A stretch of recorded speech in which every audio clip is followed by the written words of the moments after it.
Ever had one of those months where an unexpected expense just pops up out of nowhere? You're cruising along, everything's going great, and then bam, the car breaks down, or the dishwasher decides to flood the kitchen. It's stressful, right? Especially when you're on a tight budget. Well, you're not alone. A recent survey showed that a huge number of Americans face this exact problem. But here's the interesting part. Most people are handling it way more responsibly than you might think. So, what's their secret?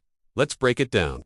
When faced with a surprise bill of, say, $1,000, the number one go-to for most people is their savings account. Over half of them dip into their cash reserves to cover the cost. This is a huge win for financial planning. It shows that more and more people are prioritizing building that emergency fund, even if it's just a little at a time. It's that buffer that turns a potential crisis into just a minor inconvenience. But what if you don't have enough in savings? The next most common strategy is to cut back on other expenses.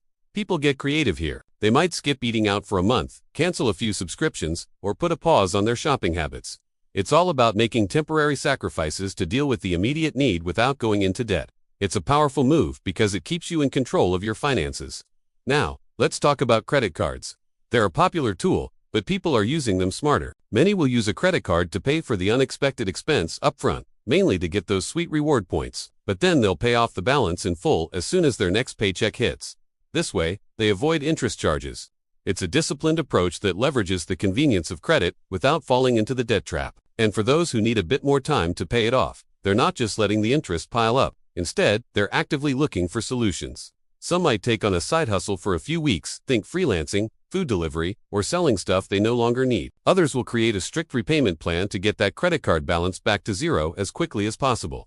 The key takeaway here is proactive problem solving. So, what can we learn from all this? First, having an emergency fund is non-negotiable. It's your financial safety net.